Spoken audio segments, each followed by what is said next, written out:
This is a big week for markets. You've got several key things to think about, the least of which, well, let's just go through the list for a second. You've got the Fed to think about, who's going to be watching the NFP report on Friday. But they're also going to be taking a look at services PMIs and manufacturing PMIs that we get this week. It's a busy economic data week, but that's not all.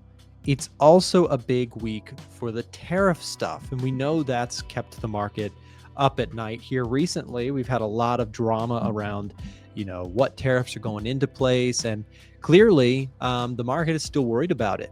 Put out my video on Sunday just kind of pointing out that, look, this concept that I had of looks like we're bottoming out in the NAS and S&P 500. Look, I was wrong. And that's the thing about trading that's kind of important, is you have to be able to acknowledge what's happening in front of you. Gold's up 1% and silver's down 1%. It's an interesting divergence between the two metals. I do have my stop loss trailed.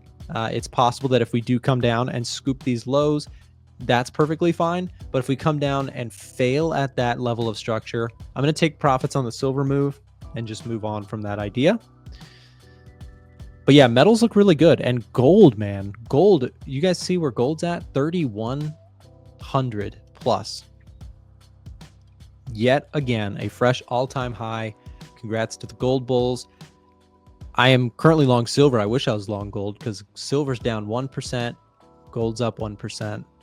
At the end of the day, I think they're going to probably move together, and gold is kind of the way it typically works in a real good metals market run is gold leads the charge, and then silver actually picks up more speed and actually outpaces gold in really good market moves. So what I mean by that is you got silver here kind of lagging today. If gold keeps ripping, I imagine silver will actually have some sort of a reversal. But if it doesn't, like I said, I'm just going to take profits on the move. Do you think gold is being overbought? Yes, absolutely. But I'm going to annoy people who are bearish on gold. Gold can stay overbought for so long. Like it's so impressive how gold does this for so long. And this is why people either love or hate gold. If you're on the right side of gold, my gosh, these moves are phenomenal. If you've been trailing a stop on this move, I trailed a stop. Unfortunately, I trailed a little bit too tight, got stopped out. I took this trade from here to here, stopped out, and then it kept going without me, unfortunately. So that was a little frustrating, but it happens. With gold at these levels, though, you might say, well, that just can't keep going. It can't keep going. But I've been saying this like a broken record on my streams for like months now. Just when you think gold can't keep going, it does a great job of keep going. It's so good at tricking people into trying to short it. It's amazing the amount of people in my comment section over the last year or 2 years that have, and I hate to see this. Like I'm not excited about this. I've been trying to, I can't say it enough times. People still are making the same mistake. When gold is trending like a beast to the upside or to the downside, and you're trying to call the top or bottom of gold, it is just a really difficult trade. The move here on gold is impressive and could keep going. I mean, just understand, if you think this can't keep going, so did people here, so did people here, so did people here, so did people here, you get my point. People get so bearish on gold and they just continuously lose money trying to call the top on it. I want to show you some stuff. Let's go take a look at some put call ratio stuff here this morning. First of all, am I shorting the NASDAQ or the S&P or the Russell? No. Why? Because it's a very crowded trade. Everybody is bearish. Again, like I said, I was licking my wounds because my comment section was so, aggressive towards me this weekend. Like I said, I'm not complaining. It's part of the job. Part of being a YouTuber and a trader is sometimes you're wrong and you get slack for it, and I accept it. It's part of the role. Market analysis, free trading courses, edge finder data, and special offers. What do these things all have in common? They're all available for you right now inside of our free Discord. You can click the link down in the description below to join the free Discord today and get access to all of this and more. Stay up to date with all the latest trading information and A1 content. And if you want to upgrade to our Gold VIP Discord that features every single trade that Trader Nick and our other professional analysts take, you can find the links for that in the description as well. So don't wait, go check out the free Discord today.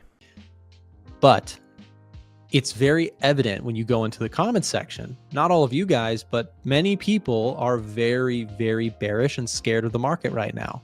That's why gold is reaching all-time highs every day. That's why stocks are selling off. That's why bonds are up. People are scared. The VIX is shooting up, right?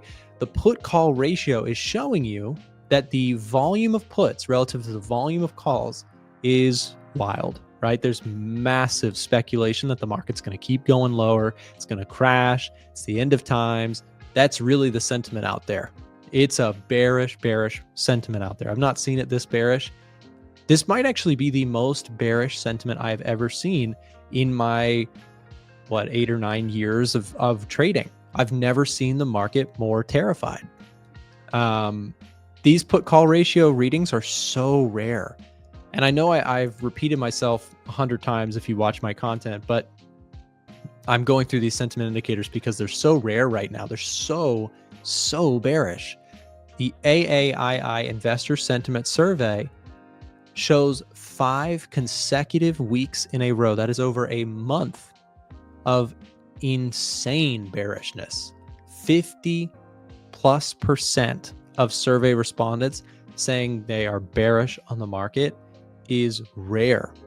Now, I say this because I want to issue a warning to people who are making a big bearish bet. Okay, look, when in history, I know if you've heard this, you know where I'm going with this. In history, when has the market, since the 1980s, which is when they started doing this investor sentiment survey, do you know the years where it got this bearish? The only other rival years that it got this bearish? You ready? If you're a bear, you're not going to like this. Close your ears. If you're a bear, do not listen to what I'm about to say because you won't like it. 2008, 2020, 2022, or 2022. What happened in the following year?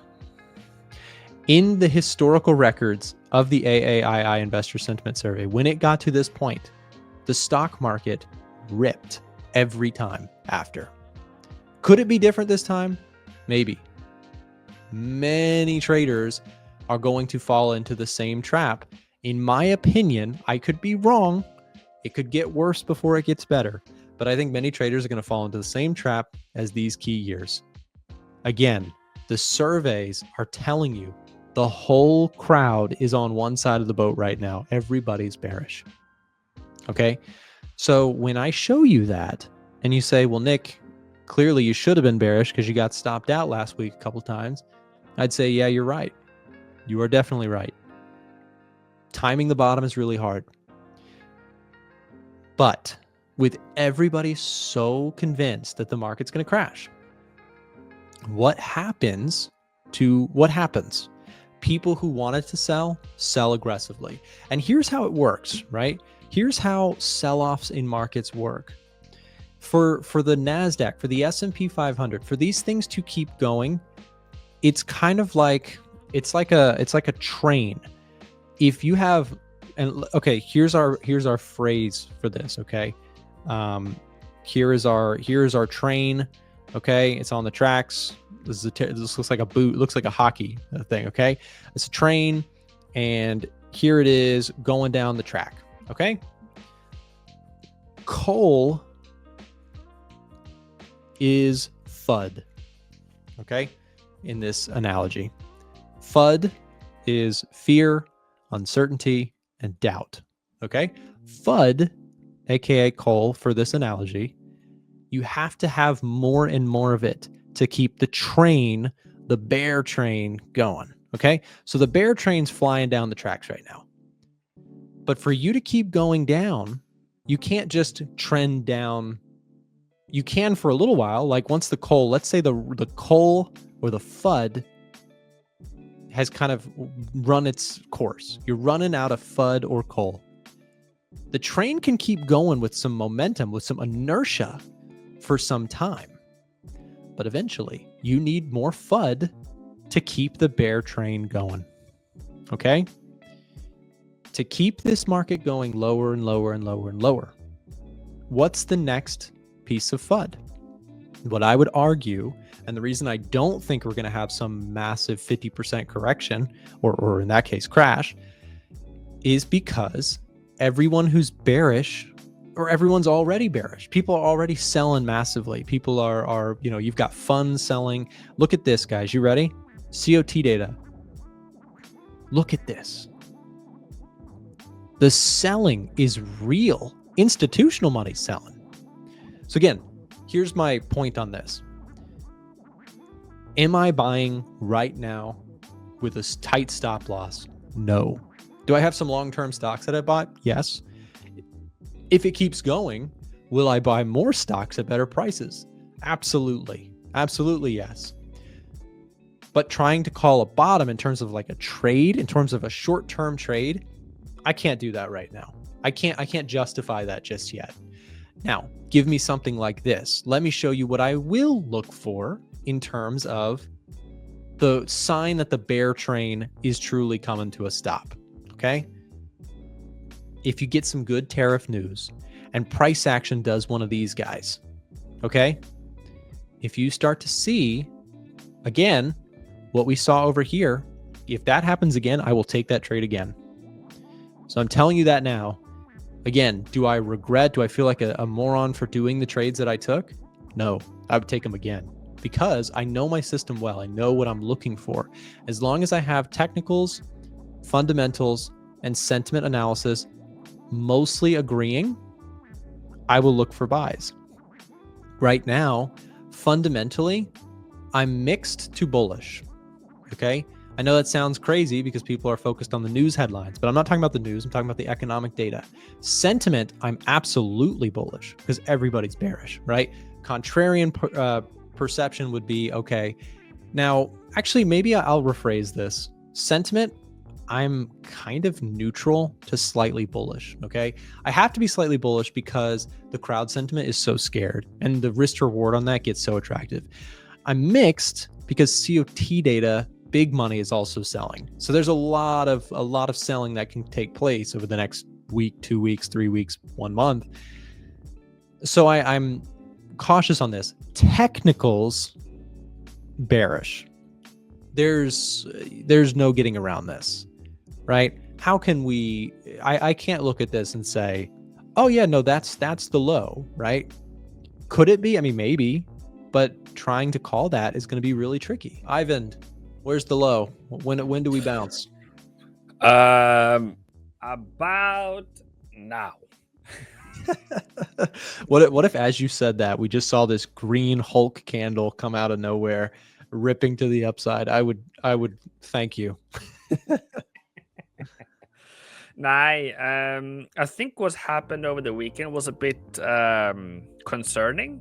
And I don't know if it's more concerning that Trump was joking that he wants a third term, or the fact that he threatened to attack Iran, put 25% on Russian oil, or that the auto tariffs are also coming in. He had a busy weekend.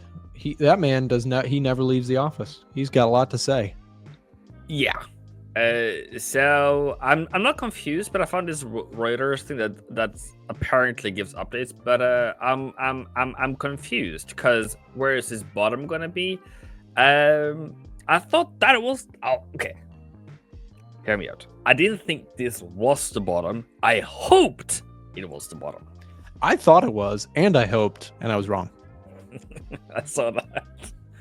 I saw in chat, he was like, did Nick hit stop loss? And I was like, did you buy NASDAQ? Really? I did, and it sucked. And but you know what? To be honest, I'm really glad that I stopped out when I did because it just fell apart. So yeah, NAS fresh lows down 1.9, S&P down 1.2. So I think, Ivan, I asked you that question, like, oh, where's the bottom? I don't actually think that calling the bottom is very easy, but let me ask you this. What would you look for to see some signs that a bottom may actually be forming? That's maybe a better question. Well, the only reason and the only way to know if we have a bottom or not is what's happening technically. And there's nothing in the news unless you have a 180-degree turn in Trump, which is likely.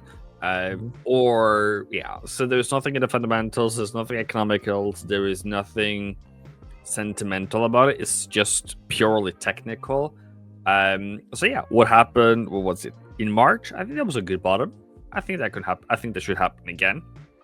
Probably not at a much lower level that one we currently have. But and what I mean by that is, I think I almost want. If I was you, if I lived in America, I would probably call a dealership like every week, like, hey, what's the price of A, B, C, D truck or car, just to see is it the same price and does it jump 25% out all of a sudden? Because there's a lot of impact that I don't think we even realize how bad auto is going to be if all these tariffs continue to be how it is. Yeah, I mean, you've got a lot of the auto stocks down quite a bit here recently. I think Tesla's down, 4% today? Yeah, I mean, 6%, 6.5%, right? So you got Tesla down big, you got NASDAQ down 1.8. It's ugly out there. The question I also want to think about with you is, okay, sentiment's really bearish. What happens, though, if this week, what if we get some good economic data? Couple things to think about for everybody who's watching. Tuesday, you have manufacturing PMIs. On Thursday, you have services PMIs. Wednesday, you have ADP. And on Friday, you have NFP. I mean, this is an economic data week for sure. And Ivan, I want to, here's the thing, right? There's a lot of sentiment surveys out there. There's a lot of consumer sentiment that is pointing super bearish, right? People are really, consumers are not, they're saving money, they're staying back, they're not sure what to do with all this tariff stuff. So people are just waiting, maybe not booking as many trips. There's a real perceived slowdown in the consumer. But the question this week, and why I think it is so pivotal, is that, okay, you have these surveys and people's opinions being shared, but oftentimes consumer sentiment and their responses, it doesn't always match up exactly to the economic data. The reason this week is so big is because now we are going to see if it is in the data, right? Services PMI, manufacturing PMIs, these are important people in the economy. They actually see order data. They actually see hiring and payroll plans and things like that. ADP and NFP, we get jobs data this week. So this is what we would call hard data, right? This is hard data. Soft data is surveys and people like saying, oh yeah, I might not take a trip this year. That's soft data. Hard data this week is really big because it actually will tell us if it's materializing in the actual data rather than just in people's fears and minds, right? I was just about to try to remember, but I don't think it's the ISM that I have the data. I think it's S&P Global. They survey and they ask 15,000 businesses, I think, somewhere in that direction, like a bunch of data, and I think like 70,000 different data points. So it's definitely, yeah, actually got me excited because this is for March. And that's where things really started to really go downhill. So exactly. So yeah, I think that's actually a good one. And then NFP on Friday together with unemployment or so. Yeah, then Friday's gonna be fantastic.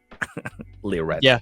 So that's the point is, you've had all these rumors, but to your point, I mean, now you're actually getting March's data materializing into the NFP report. So I think it's a really pivotal week. And, at the end of the day, what's the Fed going to do with all this? That's the other question is you have the consumer freaking out or whatever, but if it materializes in the data, let's say jobs data comes in soft, there's a lot of mixed opinions on this. I would say that they're probably going to administer the jobs part of their mandate sooner, right? But a lot of the Fed officials have been super hawkish. They're like, super concerned about inflation and, we cannot cut rates too soon. And what does that leave you with? Well, it leaves you with this, maybe they're just going to hold tight gap, which could mean stocks, things like that go lower for the short term. Maybe we get a bump in the dollar, maybe yields stay higher for longer. And that dynamic could seriously, spook the market. Basically, if they're not feeling the need to act quickly, the stock market could keep selling. The stock market's watching for a sign that the Fed's going to step in. And I think there's a possibility that you don't see that as fast as people want it to happen. I just want to give you like a preliminary report here that the candle jumped a bit. It's having a bit of a pullback at the moment. So we were down there when I said this is the bottom. So yeah, this is you might be calling it on camera. This might be the low. Yeah, this might. Also, you never know. We'll see. I mean, it's been a crazy couple weeks. Every single area of support has pretty much tried to hold and ultimately broken. So that pattern is troublesome for me. I mean, if you would take a look here, you had really big support level. This one tried to hold and then tanked through that low. Came back up, tanked again. Came back up, held this area, tanked again. Right? Came back to that area, tanked again. Sellers are just in control of this market at this time. It looked to me like we were breaking that pattern over here. We had, some on the 4-hour chart, some signs that we were bottoming, but clearly the market was not done, and it took out the lows on fresh tariff data, or fresh tariff fears, and as you mentioned, some of the stuff said over the weekend from Trump. So we'll see, but pretty spooked market, I would say, at least at this time. What about the dollar index? Is this dollar index is flat on the day, yields are down. Where do you go with the US dollar? I have identified dollar index 1 hour, 4 hour as a range now until it breaks either the high on 26th or the low on 18th or so. It is surprisingly not going anywhere. I am still very much bullish on it because of the risk implied with all this. I'm still stuck with that, and until Friday, as you mentioned NFP, and I probably should have given you that answer instead of what I did. But if we have a negative payment NFP. I think that's going to. I think that's. Why am I? Okay. I think that's going to surprise the market. I don't know why I'm stuttering now, but because we haven't seen that for a long time. And remember, back in 2020, we had like 6 million negative. From one month to another. I don't think we're going to be there per se, but also Doge has done its thing. And what I've said before, maybe not to you, but I'm worried about the secondary or third party here. As in, yes, one person has lost their job, but what about their families? Are they able to keep feeding their family?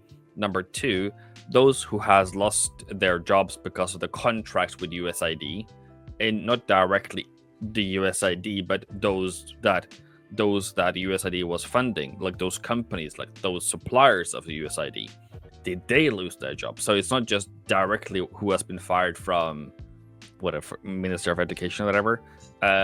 It's those subsidiaries, and that is going to be very interesting for me. Yeah, I mean the effects of cutting government spending, definitely an interesting topic, and in terms of the dollar, I don't see that as a super bullish thing. Definitely not in the short term, right? Just reducing that spending, like you pointed out, could lead to job cuts and unemployment rate rising.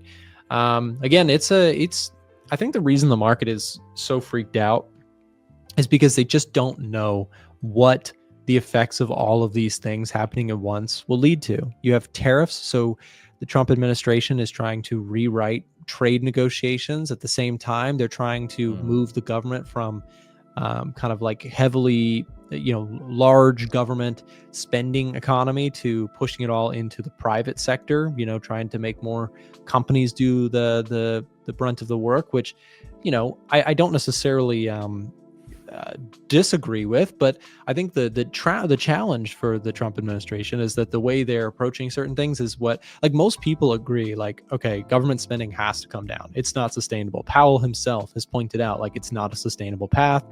It can lead to inflation spiraling and the loss of the global reserve currency, and like, government spending has to come down. It's just the mannerism that it's being done is what is controversial for people. Some people are pro, some people are against.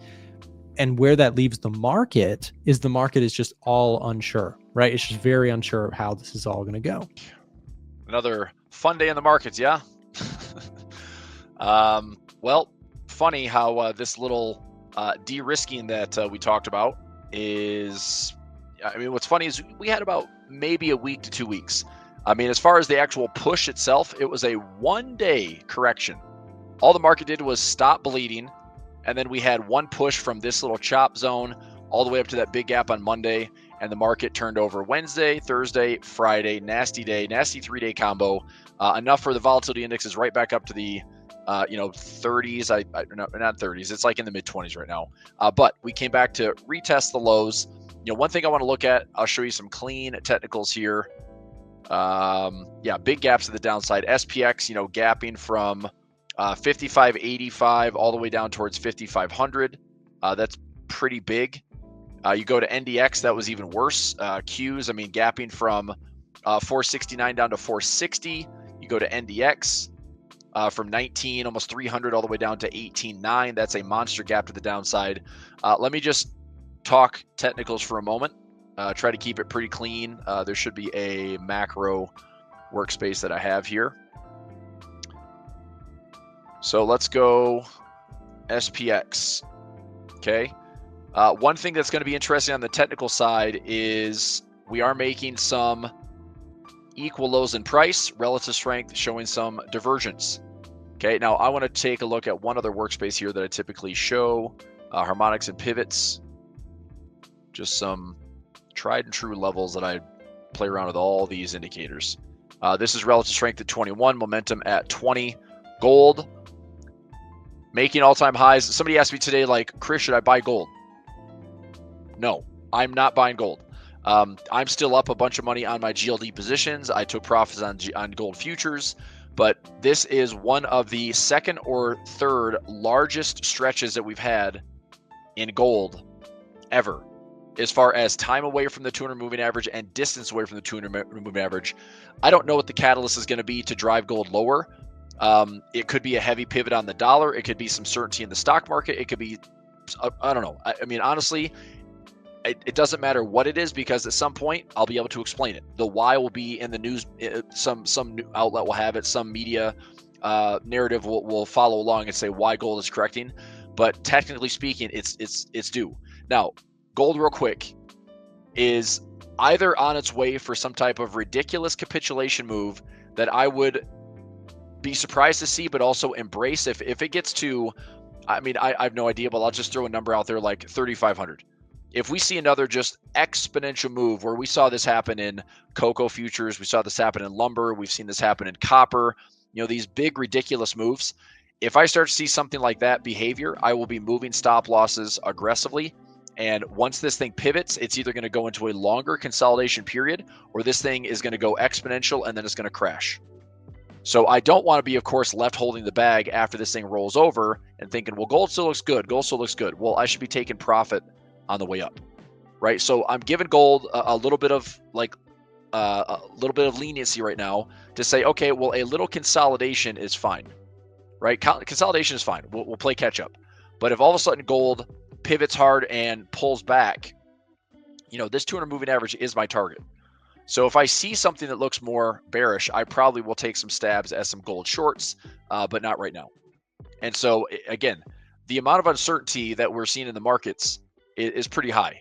If gold is the reflection of that uncertainty, then gold continues to run hot to the point where it looks ridiculous and looks exponential. and there's good profits to be made on the long. So I'm not calling the top. I don't want to call the top, but just know that a correction and reversion will happen. I would say a 99% probability that we are hitting this 200 moving average before the end of the year. I mean, I know that's a big window. I don't have to be crazy accurate there, but that's how confident at 374 bars and 15% overextended we're going to pull back to it. Okay. Now going into the indexes, here is SPX. Okay. Take a look at some of these levels. This is the momentum oscillator and the relative strength index with a 21 period. Now I look at RSI 21 and I look at RSI 14. Both of them show pretty much the same thing. Price is at same lows. Okay. Momentum disagrees and relative strength disagrees. That is hidden bullish divergence. Now, when I say hidden bullish divergence, this does not mean that this is a monster buying opportunity. I think at best right now, this market would see this as a potential rally again, back up to these highs, and then you're going to see the technical analysts out there talking about a bear flag that maybe gets worse, right? So, tariffs. Is this why the market's falling? No. Okay, it's a extra component to why the market is falling.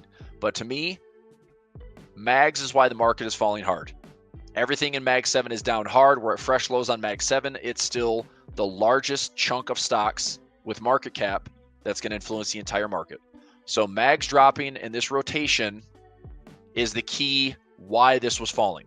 And then on top of that, where it gets worse is this is the tariff fuel and the sentiment uncertainty. That's why the market got a little bit worse for wear. This was like the sixth largest, or not largest, but the sixth fastest drop over like a 45 or 50-day window. So pretty ugly, but it got uglier based on uncertainty surrounding it. But this next leg, so if we go lower, there's clearly more uncertainty. Okay.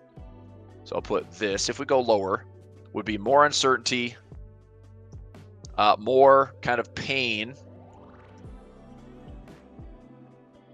where Trump is negative. It's like everything Trump says is about tariffs. Market hates it, so the market's going down. Fed is quiet, so no backstop, which you're a fool if you think the market's going to see a Fed put at 10%. The Fed as an emergency backstop level, it would be probably 20 to 30% from all-time highs.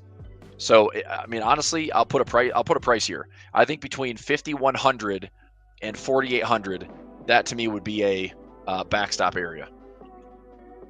So if we're going to see like emergency anything, it's probably around those prices. That's way lower. You know, we could flush double digits from the year performance. We could be from the all-time highs, I would say down closer to like 20% for the year from all-time highs. So I looked at, that I mean, 4,800 is the previous high from 2022 when the S&P peaked. It's like 40 to 48 and change. 5,100 happens to be what I'm looking at for like Q2 as a big put level from JP Morgan. 5,000, of course, is a big round number.